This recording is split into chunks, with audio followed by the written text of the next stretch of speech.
Fits of riding.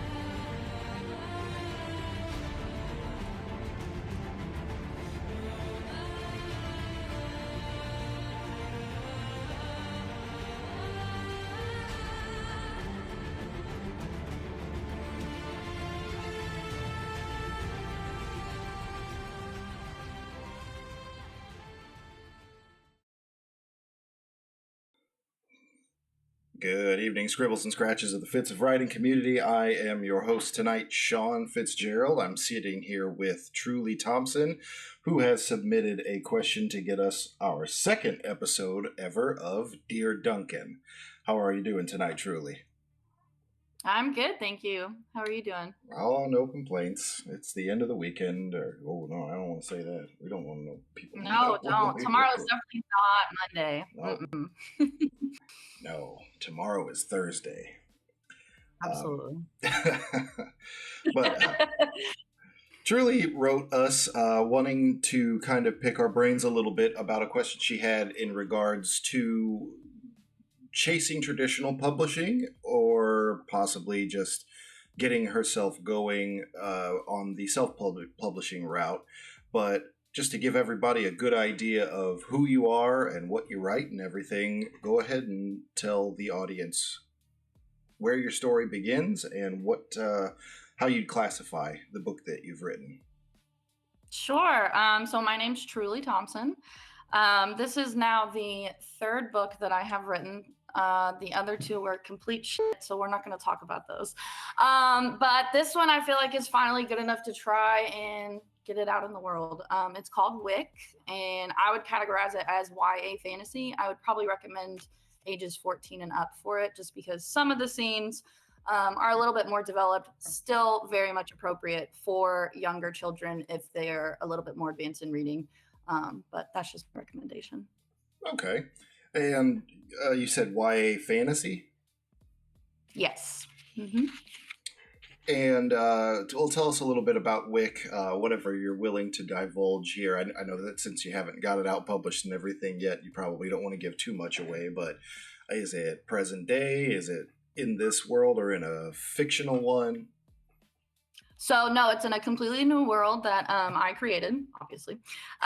So it is about a young blacksmith's apprentice. His name is Whiston. And in this world, he is someone who has magic. But magic in this town where he lives means that you are going to die. As soon as someone finds out that you have magic, it is outlawed. They don't like magic users, so they just automatically, give you the boot. So Whiston has kind of carefully crafted this life for him where he can hide safely. Most boys his age, they train to be soldiers in the army, and the army, of course, is responsible for hunting down these magic users. So Whiston, instead of becoming a soldier, he now works in a forge. Two parts for that. Number one, because he doesn't want to draw attention to himself, so he kind of just lets everyone dog on him and, think he's different or not smart. But really, it's because he has fire magic that goes through his veins. And when it happens, when it, uncontrollably comes up, it scars his skin. So by working in a forge, it's a really good excuse of, oh, I burned myself on the flames trying to shape this metal, not, I actually have magic. But one day he is defending a friend, his power slips out, and the captain of the army sees it. So rather than immediately put him to the butchering block like he thinks, the captain tells him that he's actually going to send him on this quest, and he has to retrieve this stone for the captain, and he's the only one, and he's been waiting for someone like this for a long time to be able to do it. So obviously Whiston, if he doesn't do it and he, refuses to be obedient, then the captain's going to kill him. So Whiston goes through this kind of reluctant pilgrimage where he learns that he doesn't only just have the fire magic that the realm hasn't seen in over 200 years. He learns that the fire in his veins is actually a sentient being called the First Flame. And the first flame is a really, really old creature that the gods themselves tried to destroy. The first flame kind of just came about. The gods did not create it, and it was hell-bent on destroying the world and everything that the gods created. So the first flame is using Whiston as an anchor to the mortal realm, so that it can kind of go back and promise to be vengeful towards the gods who once tried to kill it. So the more Whiston learns that the more he uses his powers, the less control he has over his magic. So at the end of the book, he must choose to either let the first flame burn him alive or let it burn the world. That sounds pretty dramatic. I'm kind of a big fan, especially lately, of like watching magic systems that come with like a very physical toll that it takes, rather than just getting tired, or God forbid, like Harry Potter, where he could just do it all day if he feels like it, as long as he's got his wand and stuff. So that's fun. I like that, especially that there's like a meter that's going to run out eventually if he keeps using it. So it kind of keeps your story grounded. Right. And I try to make it a little bit different because I mean, am a diehard fantasy fan. Like, I've always loved fantasy. I have a huge library downstairs, Sarah J. Maas, thebomb.com. But I wanted to create a story that's different, you know, because fantasy right now is all the rage. It's so popular. So rather than just having magic outlawed, kind of like in Throne of Glass, where, you know, magic was not allowed in that realm, magic is outlawed. However, Whiston's power is like a being of its own. So it's not just magic. It's this godlike person who's using him to take over the mortal realm. I really like that. Yeah. Making the magic not only a system, but a character as well. That's fun.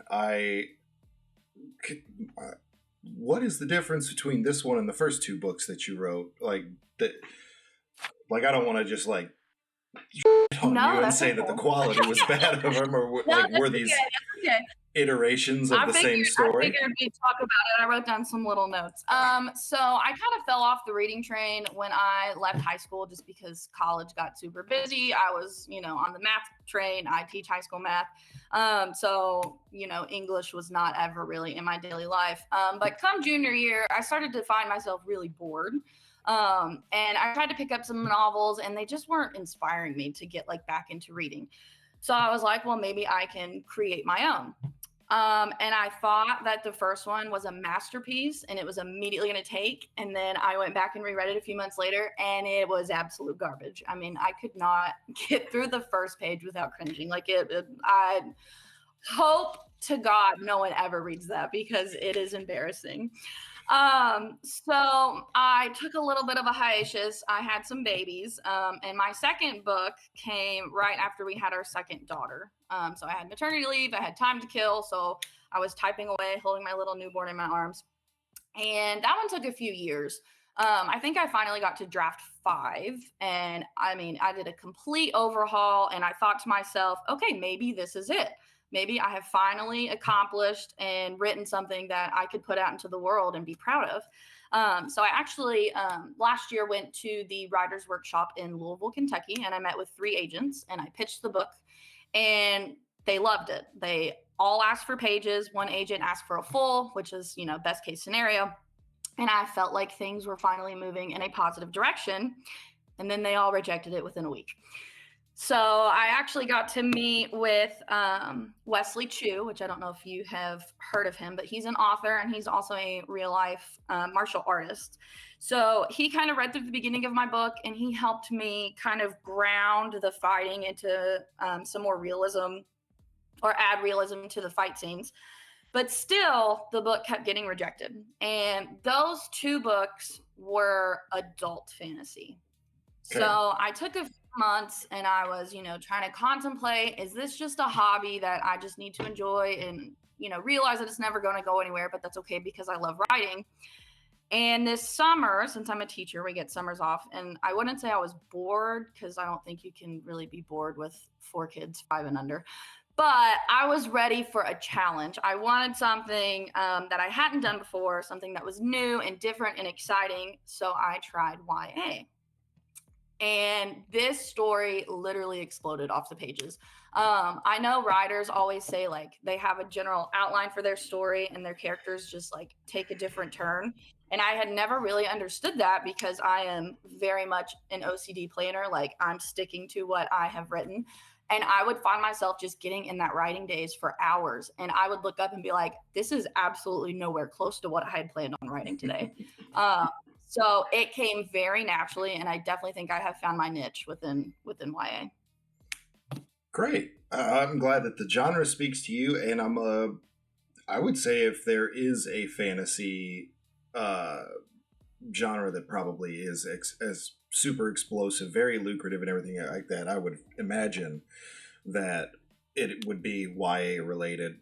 Maybe not even just fantasy, maybe just in general, like outside of things like romance and smut. Mm-hmm. But yeah, yep.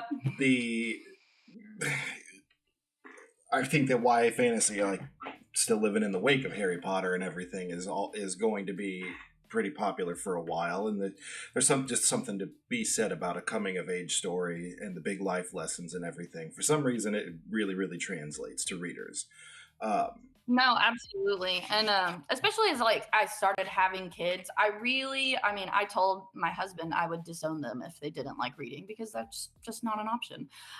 So I got to thinking about the books that I read through my childhood. And of course, I'm going to like offer them to read those. They're downstairs on our bookshelf. But I wanted something that they could be excited about that's in the here and now and not, ancient and old like their mom. So when I started crafting this book, it really came about of I wanted to inspire my kids to fall in love with reading. And I really do think as they get older that they can do that through this story. Yeah, especially, yeah. YA is probably going to be a big part of, helping future generations get wrapped up in reading as they're growing up. As a parent myself, I've got one kid that's very much into reading and the other one's still kind of learning, but I was never a big reader growing up. I'm still not, but I do love to write. But I think that it's very important to get them introduced to storytelling and everything like that early while the brain's still developing and everything like that, just to make it easy and work well for them. It's funny to me that you threatened your children on my podcast. You know what? They can go back and watch this, and I will totally admit to it. They have no choice but to become as much of a reading nerd as their mom. Right. My husband absolutely hates reading. He's actually never read this book. He calls himself a reader, but it's because he listens to audiobooks. So I tell him he's a listener and not a reader. So the only way that he will listen to my story, obviously, because it's just in my laptop, is if I read it to him. And, bedtime takes 2.5 hours with babies. So we don't get to do that very often. Sure. Well, do you foresee there being an audiobook, regardless of how you wind up getting your story published? I'm assuming that where you're at right now, it's edited. Have you had like your time with beta readers and things like that? Yeah, so it is, I would say market ready. It has gone through countless revisions and editing processes. And even now I will just like scan through a page and be like, I really want to change this word. And I feel like that's every author. But I don't know about an audiobook.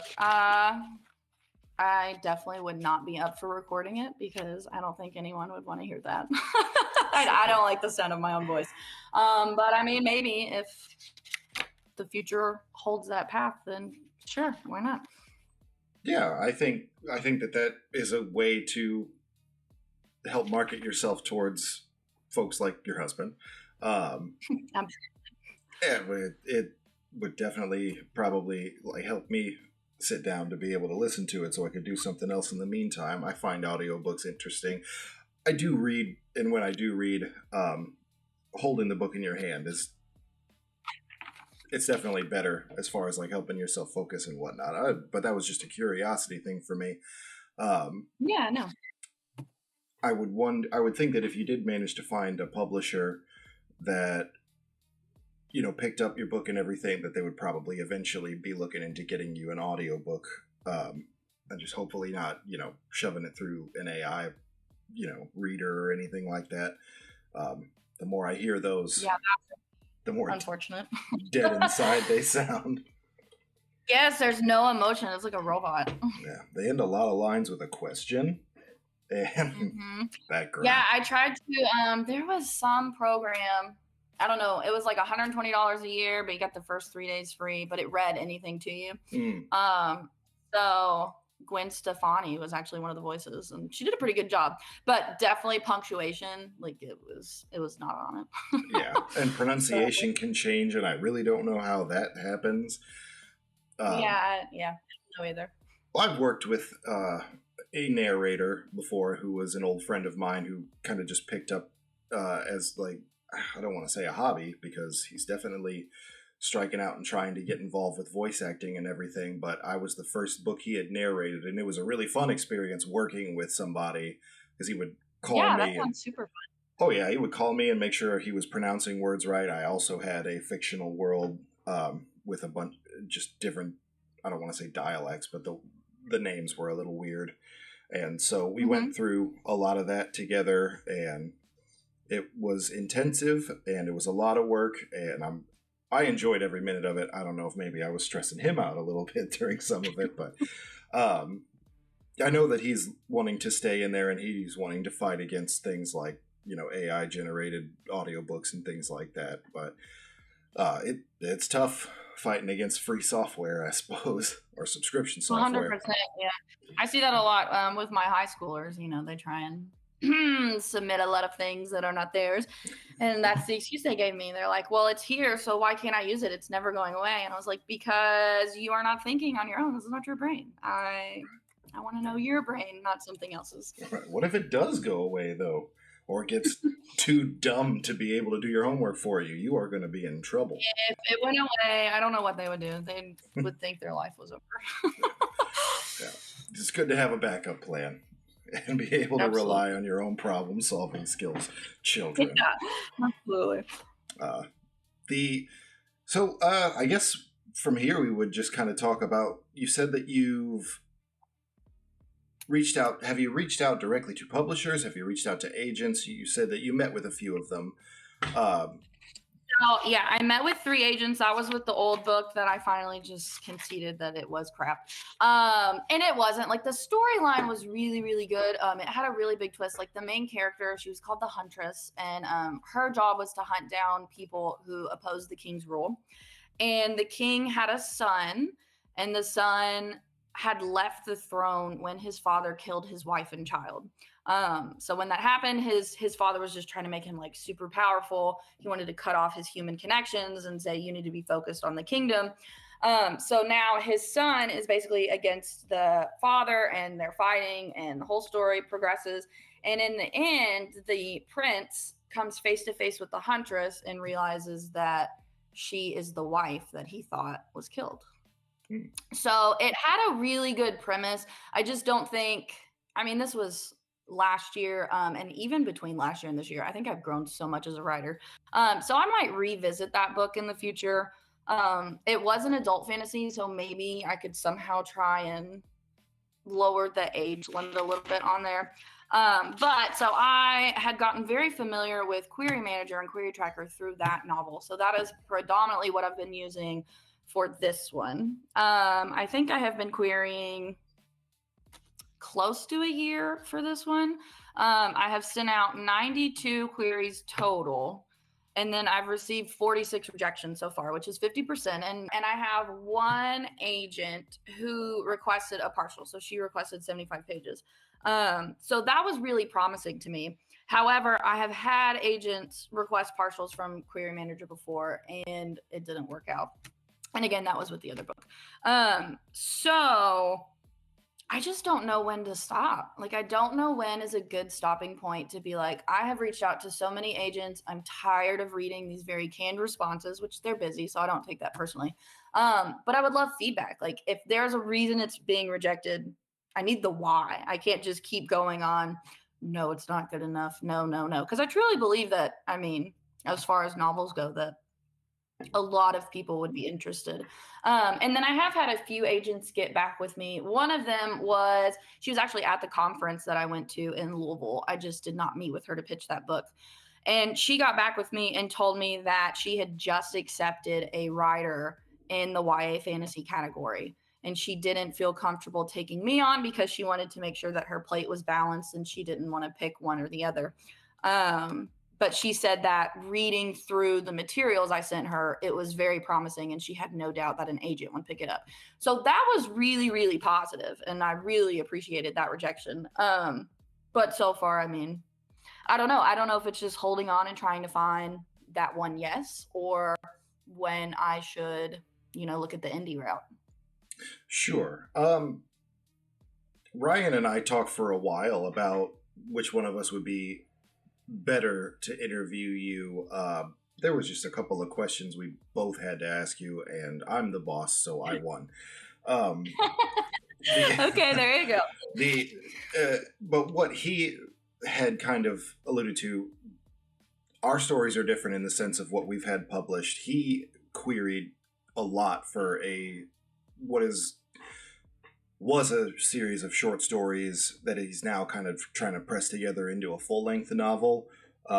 He queried, I think his number was 130 times, and he had gotten a bunch of rejections or non-answers and everything as well before he decided, I'm going to play with this. He didn't even really know if it was because it was short stories or if it was because of the writing itself. And having read Ryan's writing, I'll say it on camera, it's very, very good. I have no doubt that it would be an interesting read for anybody. I just think that with agents, I'd love to interview one. They have a lot more than just the story to pay attention to. What's popular in the market, what are they going to be, what's going to make them money, and everything like that, because a lot of them are doing it for a living. So when I met with a few agents at that workshop, I got very close to one. I cannot for the life of me remember her name. I also don't know if she would want me to share it, but she also had 4 children and she was a math major in college. So, I mean, we were like same person. So we kind of chatted a little bit through lunch. She had like a free 5 minutes and we ran into each other in the hall, and she was telling me, this was after she'd requested pages. And she was saying to not be discouraged because agents really have to be selective, which I've heard 1,000 times. And she was like, listen, we don't get paid for checking Query Manager, and we don't get paid for reading through all of these queries and synopsises. I don't know the plural of that word. Yeah, but she was like, we don't get paid until it gets published and people start buying it. And she was like, that right there is why there's just so many contributing factors. What could be popular now could be completely different in 6 months. So I'm also really trying to take into consideration that aspect of it, but it's very hard. Sure. Well, when Ryan and I were talking about it, that was his stance, was like, don't stop trying. And I agree, especially if you're really devoted to the idea of being traditionally published. We've interviewed a few people who were traditionally published. We've interviewed a few people who have had actual good experiences with hybrid publishers, where they'll do all the stuff for you, but you got to pay them a little bit of money. Yeah, and there's been a few, that were recommended to us if we ever wanted to go that route, as long as you get something. Hybrid vanity publishers and everything, I sort of typically lump them all into the same group, but they're and I know a lot of folks kind of scoff at paying money to have your book made, especially when you could just go on Amazon or Ingram Sparks or something. But I just coming from the route of somebody who went right to KDP as soon as he was done with his edits and everything like that, I didn't find there to be a big problem with that, just because my goal was to have a story out there. It didn't really matter if it got on bookshelves or made money, but I also didn't know that it wouldn't. Most brick and mortar stores hate Amazon. I think that you can have a good blend between, what Ryan said and what I would say. or how Ryan went about it and how I went about it, that still protects you and your book's interests, as long as you make sure that the rights stay with you. Like if you went on, we got done talking today and you went on KDP and you had them give you an ISBN for your book, Amazon has that ISBN. It's theirs, not yours. Right. Have you purchased one for your book yet? I have not. I've actually looked into it because I think the website I was looking at, one ISBN number was like $120, but then if you bought 10, it was like $250. So I have looked into it, and I've familiarized myself with the process of self-publishing. I just don't know. Like I have really struggled with trying. I mean, I'm a nobody from nowhere's town in Kentucky, and not that I think I would ever get rich on this because I love my job and I love teaching, but I would want this story to be out there for children to get inspired to love fantasy and to be able to put themselves into this world and to really see that magic is different in here and it's come alive. And I don't know if self-publishing is the best way to do that. So that's kind of where I'm at. Yeah, if you're going to self-publish, you better be ready to market. Right. But a lot of folks say that even traditional publishers are expecting you to kind of go out there and get your own boots on the ground. So you got to be ready to do some work marketing. You sent us a preview for your, like a book preview that you had made for your book, which I'm going to slap on the beginning of this episode. Oh, cool. Okay. Thanks for doing that. Yeah, absolutely. I want people to be able to see you, and I want them to follow you. The more people that are following you makes you more palatable to an agent and a publisher because that's less work they have to do to market you. Yes. So those are steps that you definitely want to take. But if the goal of having like a publisher's insignia on the spine of your book isn't necessarily what it is, as long as you can do the footwork, it's a marathon, not a sprint. Your book will be out there permanently if you put it out there in some format. There's nothing to say that a publisher wouldn't pick it up retroactively, as long as you have all the rights to say, yes, you may pick it up. Right.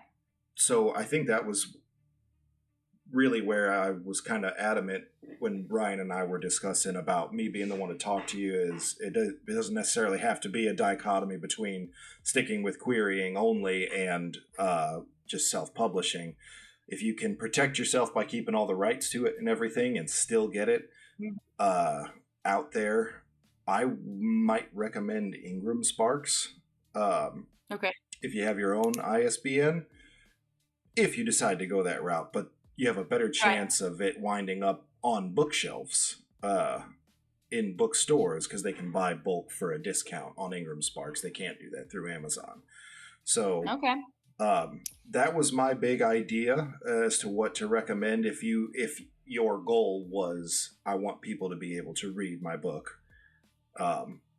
And then just market, get on podcasts, get on Facebook, and I hear Threads, I hear BookTok, I hear all of the things. And I have not attempted BookTok because TikTok's a little scary for me.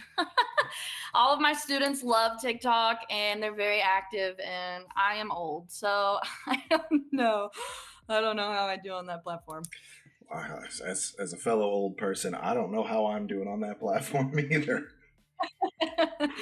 Yeah, but I don't know. Pretty soon I'll be shaking my cane at all the new things. I have heard recently that Threads is a good place to hang out, which is Twitter for Instagram, apparently. Yes, I have heard of Threads. I just haven't really looked into it. Yeah, I'm by no means a social media guru. I just know that it's just like the lottery. You can't win if you don't play. And no, absolutely. Fitz of Writing does not endorse gambling. There you go. But I think that would be like how I would handle it if I was in your shoes and the goal wasn't to try to get rich. There's something really an awesome feeling about knowing that you have something out there that is for sale, that has all of the stuff in it, your dedications page and everything to it, that's going to be out there on the internet forever, and that maybe not even while you're still alive, but maybe YA comes back in a big way 100 years from now, and people go nuts over your book. It's a possibility. Yeah, there's a lot of different and a lot of things to research. Absolutely. But I mentioned Sarah J. Maas earlier. She actually self-published her first book, and now she is one of the most wealthy authors in the world. Not that I would ever compare myself to her, because she is amazing. But so I do know that that's always an option, is to self-publish, and then if it gets enough traction, it might be picked up by an agent or a publishing house. But yeah, I just kind of want to draw in on that. I don't think it hurts to just have something out there that has your name on it too, and what you come out with afterwards, if you've gained a little bit of a following, if there's a sample of your work out there. And then you start querying again, you might notice yourself gaining a little bit more traction. But the real question is are you willing to take that step away from traditionally publishing with this book that you seem like, and this isn't to sound ignorant in any way, shape, or form, but you seem very, very proud of it. Do you hold out for that, or do you try to just self-publish something else? Do you tweak your second book, self-publish that, and then keep working with this? That's a long game, though. That is a long game. That's a thinker.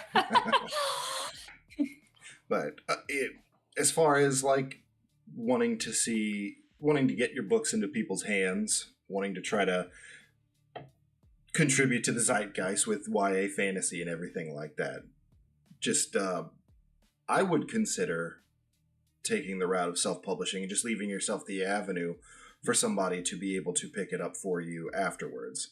And getting a free ISBN, I know that's a non-starter. They can't touch it and everything. And not everybody knows that. Not everybody's done their research. So it sounds like you have, so you probably knew that already. And I'm wasting my breath. But no, you're good. Yeah, I mean, that's good for all your listeners. The only thing that's really holding me back from, I set myself at the beginning of this year, I was like, okay, my goal is if I don't get an agent by the beginning of next year, I will self-publish. And then, through all of the beta reads, and I've sent it off to editors. My biggest thing that's holding me back right now is just because it's a YA book, kids want tangible things that they can hold. So if it's only online, and I mean, the older you are, they might have Kindles, but let's say a 12-year-old wants to read this book and they have no way to do that because it's, not anywhere near them. And that's really where I'm kind of stuck, is because you can do KU, Kindle Unlimited, for free, but what if they don't have a Kindle? True. Aside from having the app on their phone and everything, they can the book can still be ordered paperback, hardback, even online. And that's why when I can, I try to push Ingram Sparks a little bit over Kindle Unlimited, just because if you start gaining some traction and bookstores want to put your book on the shelf and everything and see how it does, especially if maybe they know that their sales are primarily YA, in one area, they can get a discount. They can and they're allowed to return them if nobody buys it. But then it's out there for somebody to go pick up on an actual shelf. Okay. Yeah, I had heard of Ingram Sparks, but I hadn't done as much research on that as KDP. But so that's something definitely good to look into. It's a lot. And you wake up and you're like, oh my gosh, today's the day. It's been 2 weeks. I'm definitely going to hear back. And then it's been a month and still crickets. So That's okay. Well, I mean, it's got to be rough to not hear anything back, even. You said you've only heard back on 50% of them, which is weird because, is there, somebody who could come back 6 months from now and be like, hey, finally got to it? So this is going to show a little bit of how much of a nerd I am. But I made Google spreadsheet based on the agents that I hadn't heard back from, and then they're like average response time versus like acceptance and rejection. So, and I've got the like date changing every day, and it's color coded, and so I am keeping an eye on everyone. There's just nothing I can do about it. Trulee is watching you. I am watching every day. And if she had a watch on her wrist, she'd be looking at it very angrily right now. Yes, it has been 172 days. Why can you not tell me yes or no? Right. Just tell me something. Oh, just tell me.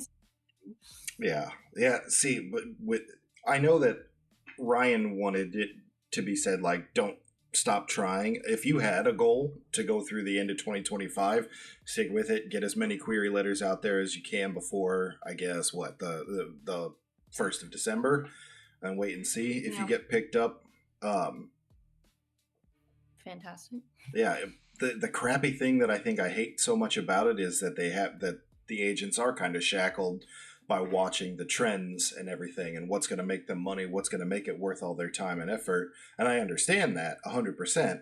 But I mean, I don't hold it against them. It's just no friend of mine. Exactly. Well, I don't know. I would push you towards self-publishing if I had really any room to talk at all. At least for your first book, so you had something out there to offer people, or if you have something out there that, if you have a special place in your heart for this one, maybe self-publish something else, even if it's just a short story. That's what Ryan wound up doing. He just put a short story out there, just so he had something out there. It's called In Pursuit of Death. I encourage everybody to get a copy of it and read it, since he always tried to peddle my book.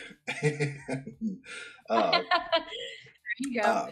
I do have a little children's book series that I have started. It's called the Wishing Creek Chronicles.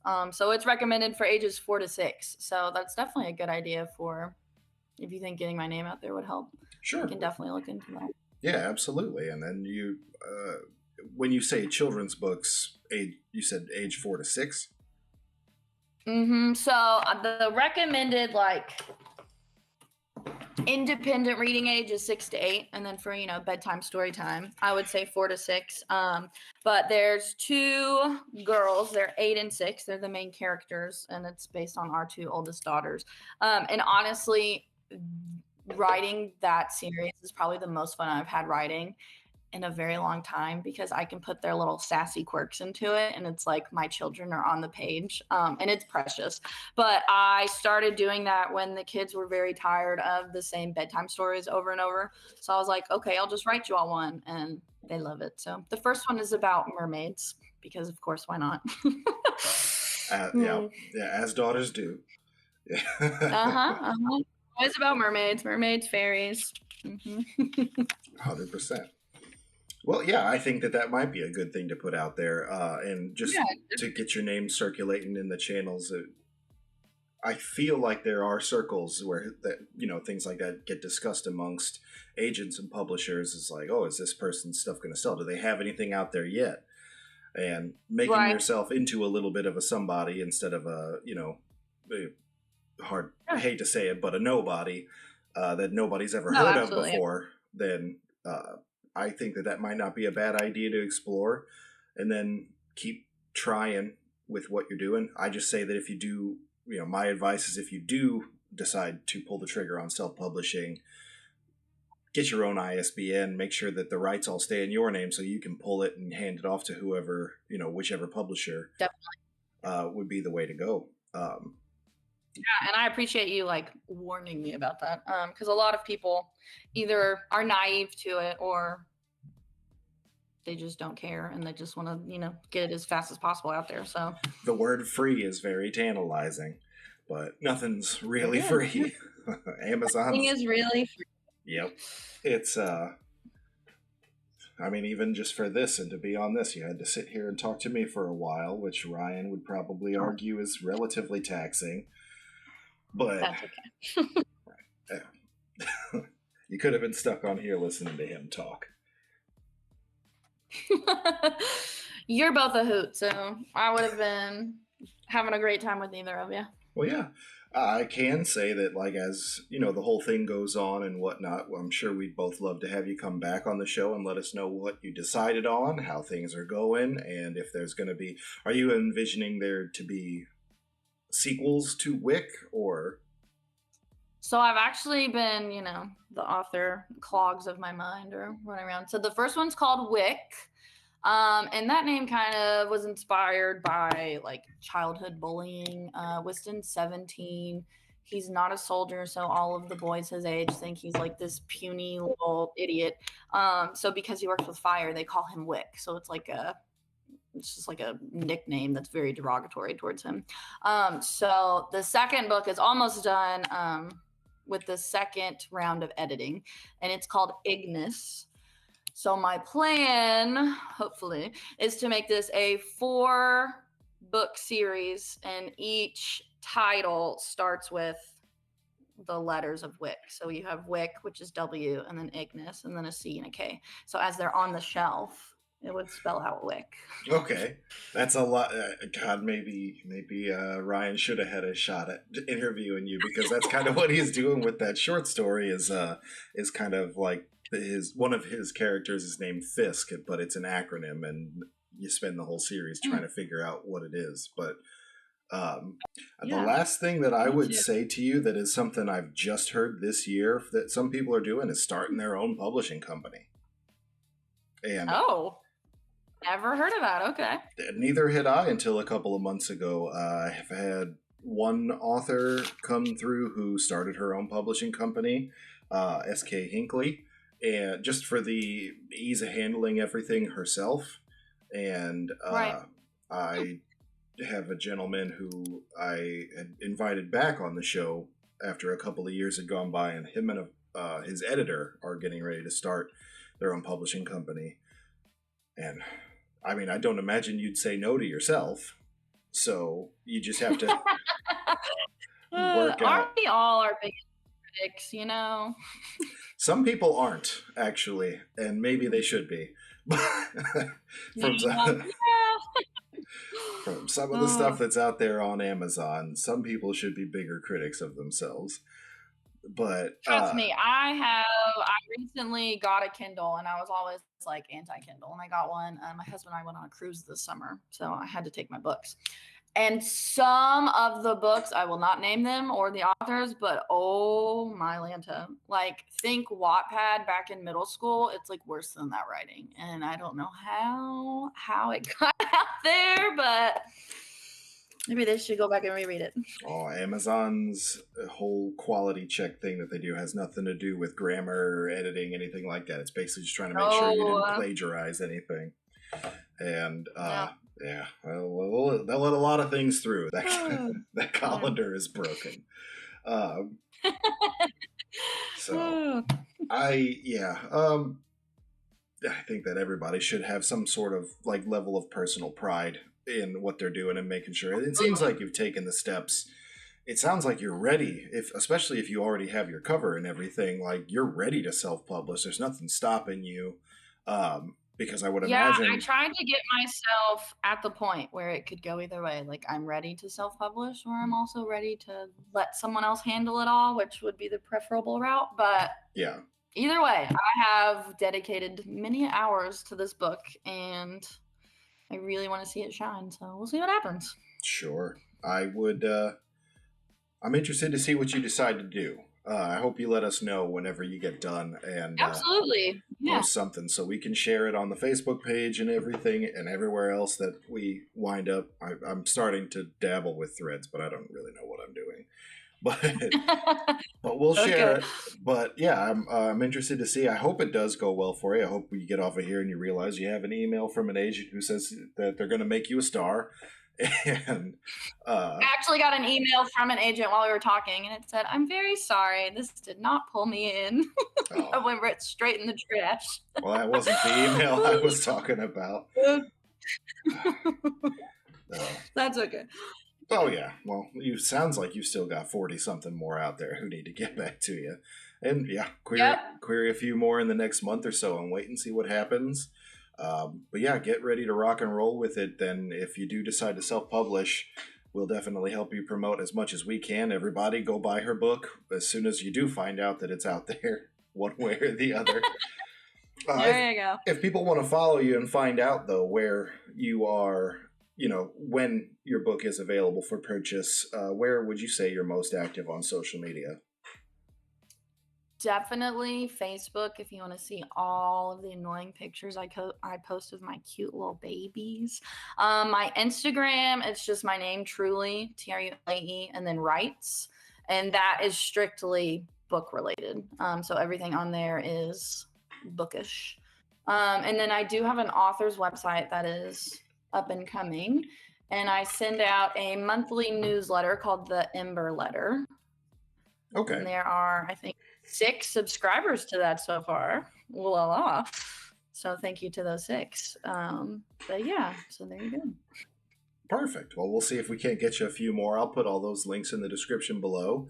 I'm glad that I really like the sound of your book. I like the sound of your magic system / character and everything. And I think you just either got to get the right agent or just get it out there so people can start reading it and raving over it. And I would, like I said, my final verdict with that is if you do decide to do it, just make sure that you can hand those rights and everything off to whoever wants to pick you up down the road or publish something else first. We are about out of time as far as the episode goes. Is there anything else that you want to say to everybody while you've got yourself on camera with us, though? Oh gosh, don't put me on the spot. Thank you all for listening. Keep it up. Go follow me, and maybe I'll be a big-time author someday. You can say you knew me back when I was a nobody. Yeah. Follow her meteoric rise. And hopefully, or at least be able to get get your hands on Trulee's book whenever she decides which route to go. Hopefully, it will be sometime soon. But yeah, with that, everybody, please like, follow, subscribe. Go find Trulee, follow, subscribe to her newsletter. Let's get her in the double digits at least. Absolutely, shoot for 10. And then, if there's something if you have any advice for her that we didn't discuss here, any thoughts from your own publishing journey, if you are an author, put it down in the comments. Please like, subscribe. Yes, I love hearing from multiple points of views and opinions. No opinion is ever wrong, so whatever worked for you all, maybe it'll work for me. She will be keeping an eye on the comment section of the video. And we can discuss it a little bit on any of the other socials. We're most active on Facebook. If you don't have anything else for everybody, I'll just say we'll fade to black.